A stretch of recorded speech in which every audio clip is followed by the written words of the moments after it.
Hello and welcome to Enchantment of Eternity's review for Better Call Saul Season 6, Episode 4, Hit and Run. This video is a part of a series of videos where I review episodes of Better Call Saul, so I have to start with a spoiler warning for Better Call Saul up to Season 6, Episode 4. If you have not seen up to this point, this is your warning. Someone apparently did not heed my warning last week and got spoiled, which is their own fault because I gave a warning. So I'm giving it again, although the spoilers aren't as huge this week as they were last week, but still. Listen to my warnings, people. They're not there for the fun of it. Anyway, this week's episode, of course, was kind of a, what's the word? A link in a chain episode. I'm not going to use the word filler because it most certainly is not a filler episode.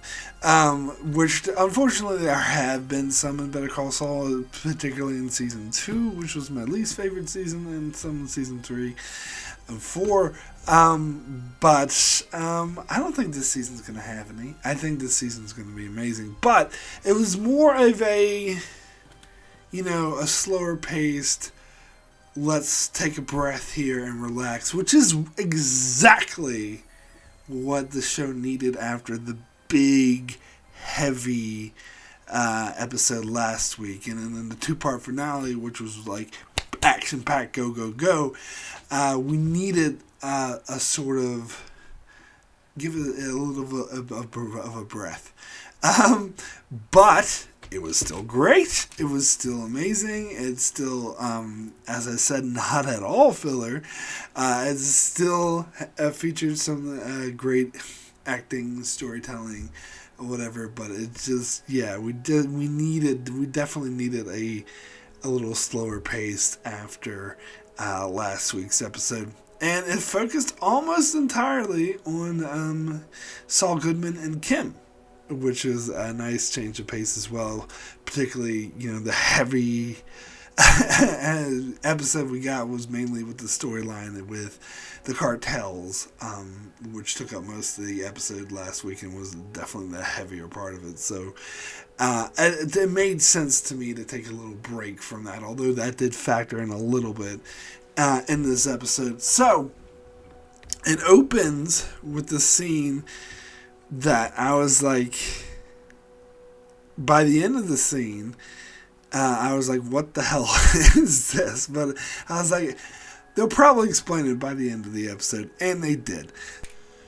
So it starts off with this couple, riding their bikes in the neighborhood, and they see this bright red house, and they're complaining about, oh, what an eyesore. And I don't know how most people feel, but I can't stand people like that. Who gives a fuck what color a house is? Oh, I'm going to tell the housing authorities whenever. And apparently there are a lot of people like that, and those people just grate on my nerves. But anyway, I thought that this was another flash forward to the future, and this was Saul Goodman's house, Breaking Bad time period or whatever, and he moved in and painted his house red, and it was all trying to be all fancy, and they're complaining about it. But apparently, I do think, and in my mind, that that's what their intention was, to fake the audience out like that, but not the case.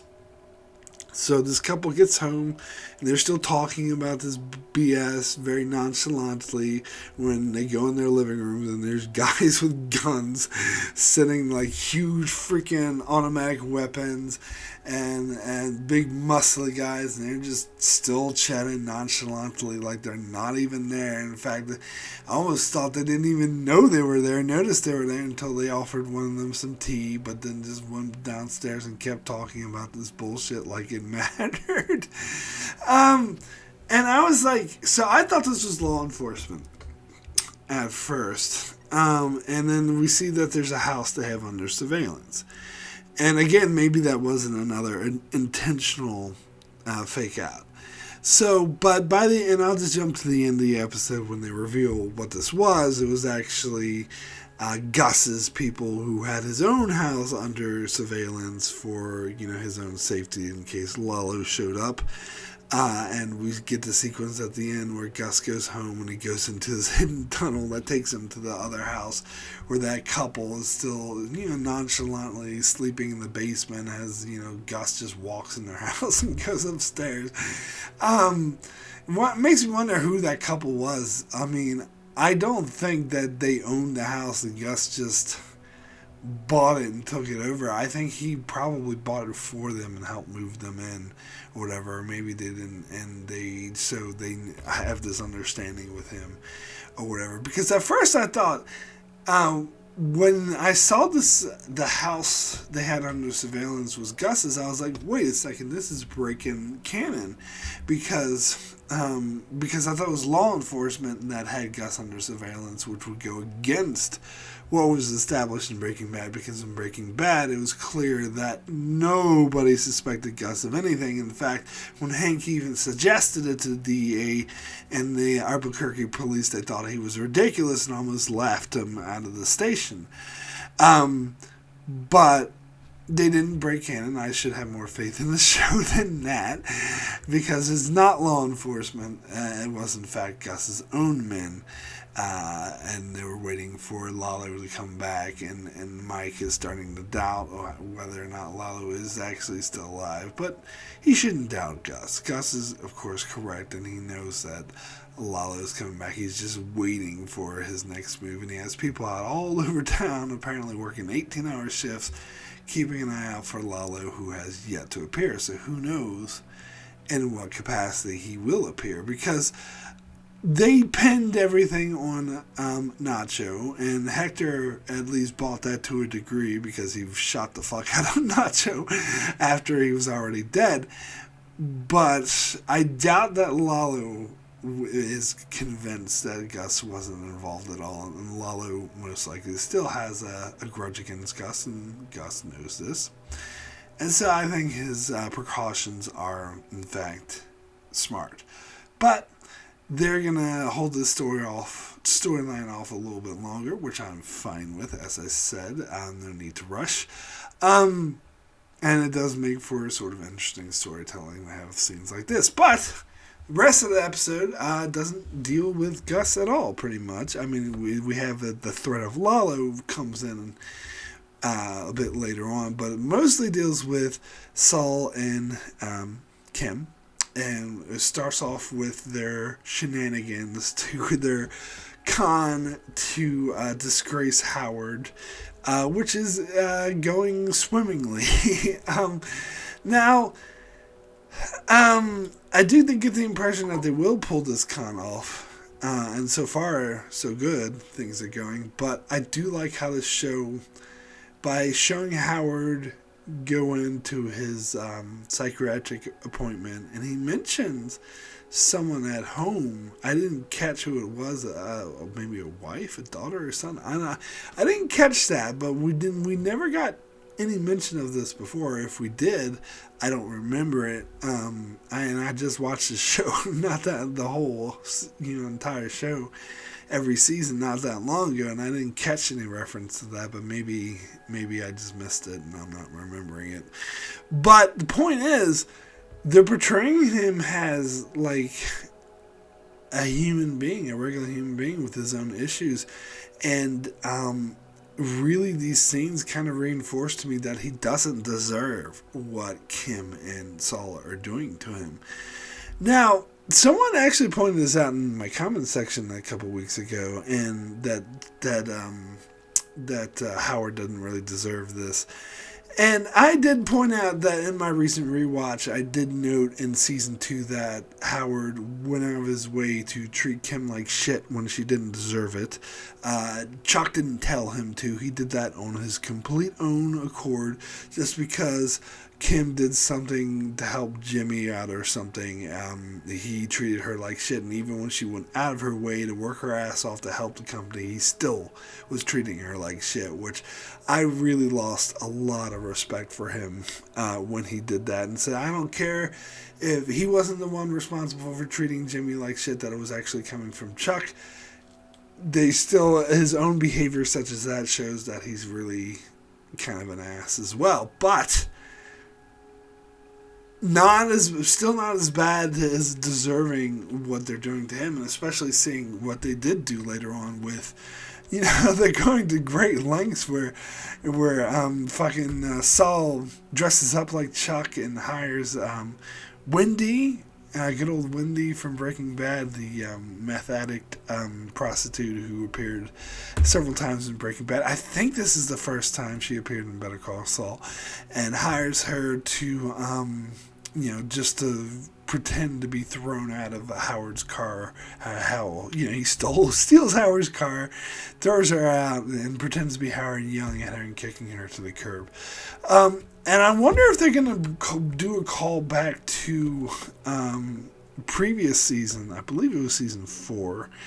Might have been season 5. I'm thinking it was 4, where Jimmy hired prostitutes to show up at the lunch that Howard was having with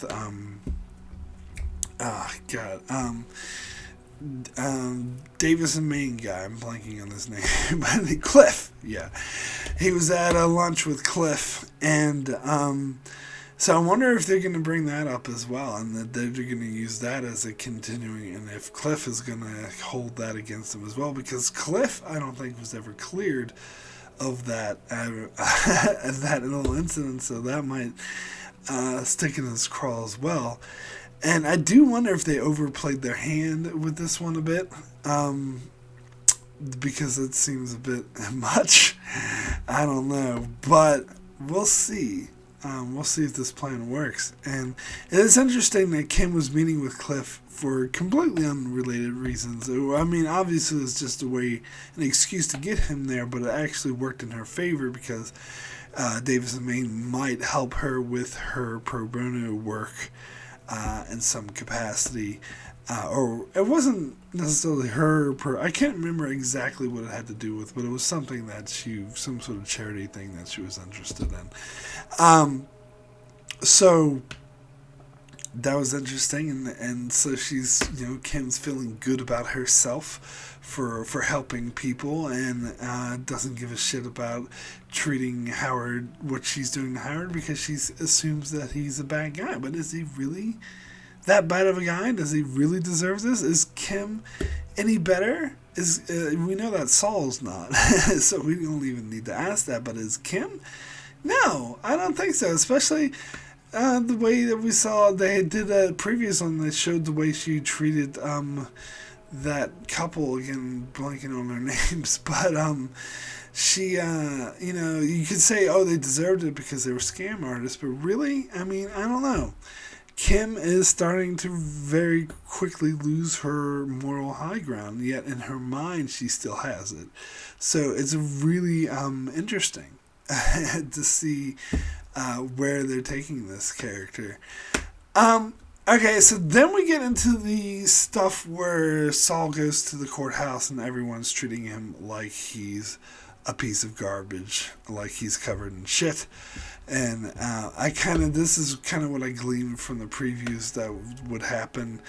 And it's obvious, of course, as soon as they started doing it, but it takes him a little while to catch on, and finally he confronts that one dude. I love that dude, that DA dude. Can't remember his name either. But he confronts him about it, and he outright says, accuses him of covering for the drug dealer and getting him off and everything, and he argues against it, but no one believes him. So it's apparent that everyone's going to treat him like shit because he's refusing to take the deal from the DA to help them catch Lalo, and he doesn't want to do that because he doesn't want to be a rat, as Kim kind of laid out to him in the previous episode, which is really dangerous. So in this case, they're treating him like shit for something that's actually not one of the worst things he's done, because he's kind of afraid for his life. He was kind of intimidated into everything, and he kind of was in a no-win situation, so there's a bit of irony in that, where he has done actively horrible things like he's doing to Howard, but no one calls him out on that, and they're calling him out on this thing that he was kind of his life kind of depended on doing that. He was like sort of scared into doing. So I think that's a bit ironic. But apparently it's going to turn out that he doesn't really care because when he gets to his office, he finds a crap load of people waiting for him because they got word that he was Salamanca's lawyer, so they all want him as a lawyer. And this, of course, pissed off the nail salon. I had forgotten that he was still at the nail salon because I know he left, but I know he had to come back because they had to sell the place or whatever. But I had forgotten that he was still there. But of course, he's not there anymore because she kicked him out, well, rightfully so, because she doesn't want all these scary people hanging out at her nail salon, intimidating her regular customers. Which the look on the face of her regular customers, obviously they were a bit freaked out by all these scary people being there. So that made sense, and it was time for him to move out anyway. I'm actually surprised he hadn't done it earlier. But, of course, all that business that he had, and that was a whole interesting scene as well. He kept getting calls, and he shows, and there was even more people waiting for him in person. Shows that he's going to make lots of money off of this fame he attracted for representing Salamanca. And so he's not going to give a fuck about. I think he's going to adjust to the fact that everyone treats him like he's covered in shit and not care. Which, if I recall from, we didn't get much of this from Breaking Bad, but if I recall, it seems to fit in place to how Saul Goodman was like in Breaking Bad, that he didn't make friends at the courthouse. He didn't have friends. He didn't give a fuck what people thought of them, that he was awesome, and he was going to do what he was going to do, and if people at the courthouse didn't like him, he did not give one shit. As I said, I don't think they didn't really go into great detail about that with, in Breaking Bad, because we didn't really see him at the courthouse very much, but I do get that impression that that's not going to get me. The one scene I remember from Breaking Bad is him showing up at the DEA and bullying Hank to let him see Badger. From that attitude, I got that impression that he just does not give a fuck what anyone thinks about. He's just going to come in and do his lawyer shit and intimidate people. So that's where I would assume it's going from here, that he's never going to make amends with the people at the courthouse. He's going to get used to the fact that they all treat him like shit, and he's just going to build a barrier and start to not give a shit. But of course that would go against my theory that he is going to be intimidated to rat on Lalo, which is going to lead to the whole him thinking that Lalo's out to kill him in the opening scene we got in Breaking Bad. But that could still happen too. Maybe he will be intimidated into ratting on Lalo, or maybe something else. He's going to do something else involving Mike that he thinks Lalo might want to kill him over. Maybe that will be the case. Maybe it won't be informing on him. I don't know. It would be interesting to see where they're going with this. But then we get the stuff with Kim, where when she dropped off Wendy back at the hotel, she noticed that Wendy pointed out, "Oh, there's cops. They're going to mess up my business." But when Kim left, the so-called cops followed her, and so she had the impression, that people were following her. And then she was meeting with the client at a cafe, and noticed that same car waiting outside. And she very smartly goes out and confronts them, and be like, "Look, I think you're following me." They denied it, and they're like, "Are you APD?"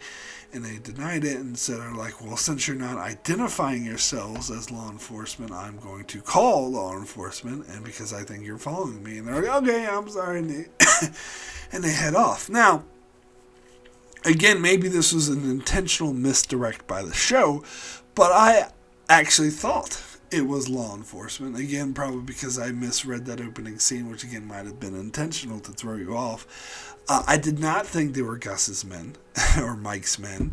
I thought that it was because Jimmy refused to take the deal to rat on Guzman or Lalo that they are starting to put heat and follow Kim because they believe she's involved with Lalo. But turns out that it was in fact Mike's men, and then we got the wonderful scene that I absolutely loved between Kim and Mike, which I do believe is the first time they've ever shared screen time before in the same room. That's probably the first time these actors ever worked together on screen on the show. And it was such a great scene, and of course she didn't know who he was, and I was surprised he didn't identify it. He never even mentioned, hey, your husband knows me, but she had to put it together and be like, hey, no, you're that guy from the desert. I don't know why he didn't mention that. It seemed like it would have went to his credibility, that I've worked with your husband before, he knows me. It would have eased her tension a bit by saying that, so I think maybe he should have, but for whatever reason he didn't.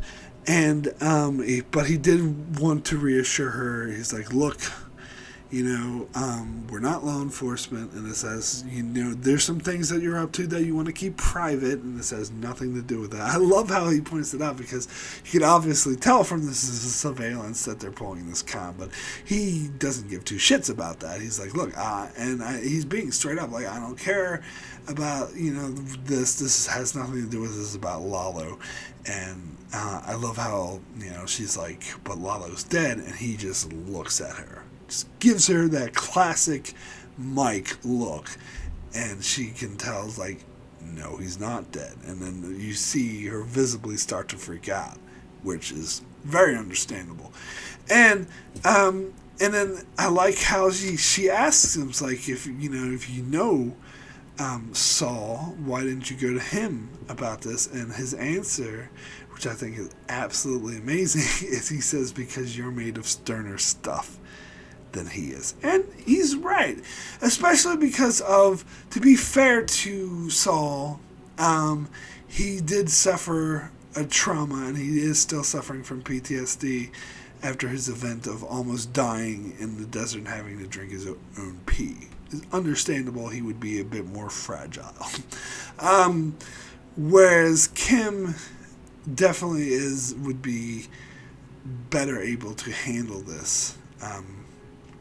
And also, of course, the fact that Kim was the one that spotted his men. I think that would also have a huge thing about why he approached her, because she is the one that figured them out. And so he gives her some money and says, look, if you see my men, just don't approach him. Just know that they're there to keep an eye out for Lalo. You have nothing to fear for them. And then Saul calls her to meet at this place where we know is where eventually Saul Goodman's offices will be in Breaking Bad, of which he is, and it looks like shit at the moment, so that apparently he's going to do a lot of renovating. It sounds like, it seems like you'd have to spend a lot of money to renovate that place, but maybe it's going to be done gradually over time, to where we'll get the office of the Constitution in the background, which I do expect to see sometime this season. And I don't know when he's going to buy the Statue of Liberty float from the Kettlemans. That's their name. I remember it now. But he's definitely going to do that at some stage. But anyway, so you tell that Kim's still upset, and it feels like she's debating whether or not to tell him about Mike and about the fact that Lalo's still alive, but she doesn't. And I think that was a conscious decision, because she could tell that Mike is right, that she is made out of sterner stuff, and that he couldn't handle it, and that he would freak out, and it would just be too much for him to handle, and she doesn't want to put that burden on him, so she's carrying the burden herself. But it's clear that she is also a little freaked out, a little more than a little freaked out over this information as well. But she decides not to she decides to spare Saul having to go through the same thing, which is kind of a loving act. But again, time will tell if this was the right decision or not. But yeah, I absolutely love that. I found it very interesting. So, my rating for Hit and Run out of 10 is an 8. Extremely good. It doesn't stand out enough to get a 9 or a 10, but it's still good stuff. And it's still going to contribute to really what I think is going to be the best season ever. So far, I was wondering for the longest time, for many years now, wondering if the final season of Breaking Bad, if the final season of Better Call Saul was going to be as good, and especially to the relation to the rest of the show, as the final season of Breaking Bad. And it is very much looking that way. It is very much looking that way, that this final season is going to be fucking amazing. So even though this episode itself doesn't stand out as being amazing, it's still a lot of great stuff that's going to contribute to the overall story as a whole. Really good. If any episode might be slow, I think it might be next week's, judging on the preview. It might maybe be a tad bit of filler in there, but hopefully not. We'll see. But this episode definitely was not. It was definitely really interesting stuff. So that is it for my review of Better Call Saul, Season 6, Episode 4. I shall be back next week, cover Episode 5, and every week thereafter to cover this show. So be sure to check out my channel for that, and also check out my channel as I cover all sorts of other things, all things Star Trek, covering Star Trek Strange New Worlds starting this week, which I'm really anticipating, and also other various Star Trek reviews and reviews on other shows like Star Wars Rebels, The Expanse, and more. So be sure to subscribe so you can keep up with all of that, and thanks a lot for watching.